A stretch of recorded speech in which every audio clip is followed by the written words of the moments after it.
Some think football is just a game, but he rewrote the rules. Imagine a footballer, every step on the pitch like a mathematical equation, every pass like a strategic chess move. Johan Cruyff wasn't just chasing the ball, he was reshaping the game. Born on April 25, 1947 in Amsterdam, his passion for football started at an early age. His father was a greengrocer, his mother worked as a cleaner at Ajax's stadium. So for Cruyff, the journey to the pitch was only a few steps away from home. He grew up on the sidelines, breathed in the game's spirit, and eventually became the master of those green fields. From the narrow streets of Amsterdam came a boy who would become the pride of the city.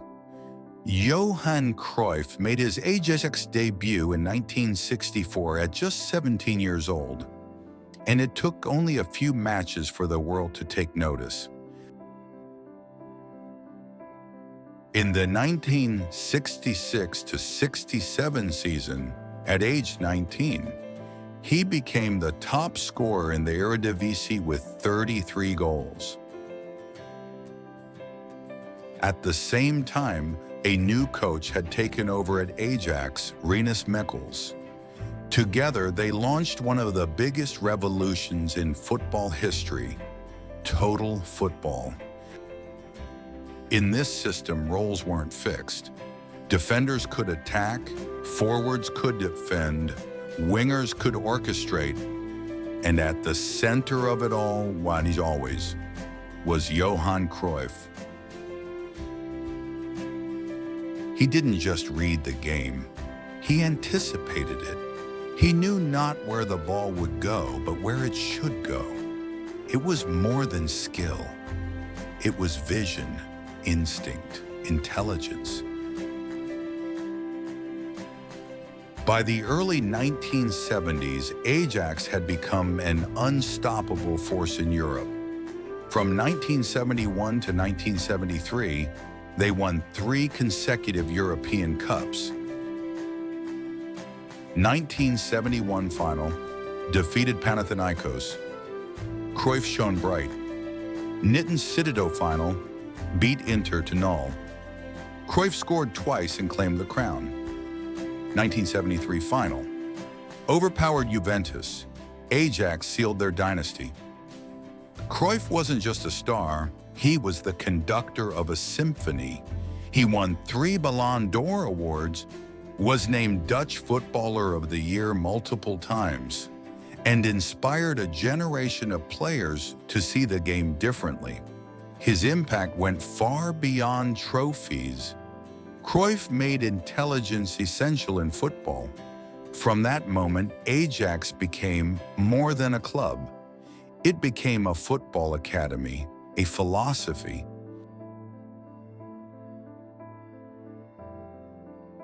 When he left Ajax in 1973, he left behind 318 matches, 250 goals, 6 Eredivisie titles, 4 KNVB Cups, 3 European Cups, 1 UEFA, Super Cup, 1 Intercontinental Cup. But more importantly, he left a new way to think, play, and live football. The year is 1973. Spain is still under the shadow of Franco's dictatorship. Catalan identity is silenced, suppressed. But then, a man arrives at Camp Nou. He didn't just come to play football, he came to inspire a people.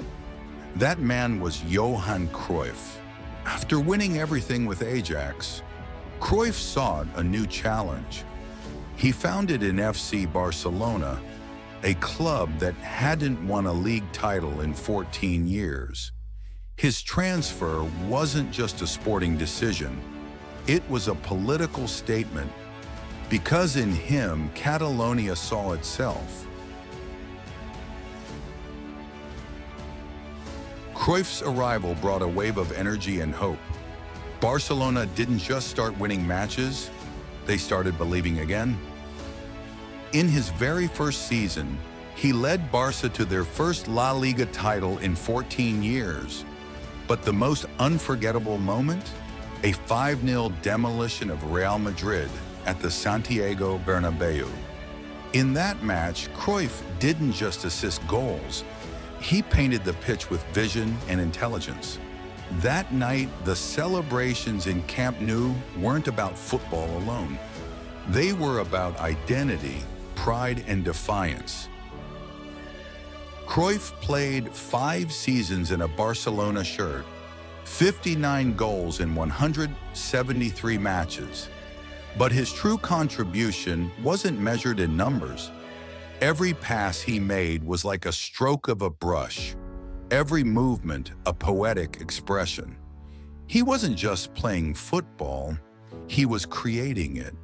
He gave teammates space, unlocked defenses with a glance, and elevated the game to an art form. With Cruyff, Barcelona became more than a club. It became a philosophy.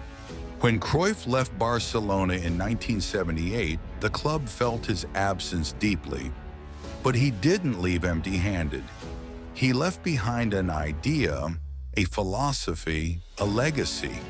And years later, when he returned as a manager, he would transform Barcelona into one of the greatest football dynasties the world has ever seen.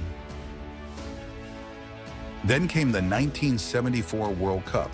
Cruyff led the Dutch Clockwork Orange, a team that mesmerized the world. Their style of play, dynamic, intelligent, and rhythmic, like a dance. The famous Cruyff turn made its debut. Commentators paused, defenders froze. Football had changed again. Though they lost the final to West Germany, Cruyff was named the tournament's best player because some victories ain't measured in silverware.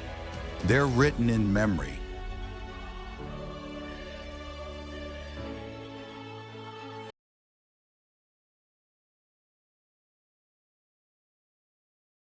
After a brief retirement, Cruyff moved to the United States. He played for the LA Aztecs and Washington Diplomats, bringing flair and attention to the growing Nassau.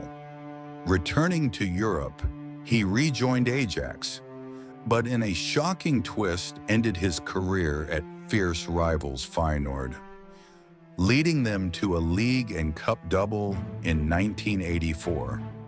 He retired with 10 league titles, countless individual awards, and unmatched football intellect. But his story wasn't over. In 1985, he began his managerial career at Ajax, putting faith in youth, demanding bold, attacking football. Then came the call from Barcelona, and with it, the dream team. Pep Guardiola, Ronald Koeman, Michael Laudrup, Hristo Stoichkov. All part of a vision Cruyff sculpted. He led Barca to 4 straight La Liga titles, Barcelona's first ever Champions League win in 1992. And more than just trophies, he built a philosophy, a blueprint for the modern game. Today in Guardiola's tactics, in La Masia's foundation, in the elegance of tiki-taka, Cruyff's fingerprints remain. When Johan Cruyff passed away in 2016, the world didn't just lose a footballer, it lost a thinker, a teacher, a pioneer. Football is simple, but the hardest thing is to play it simple. Johan Cruyff. He was never about just scoring goals. He was about ideas, transformation, belief,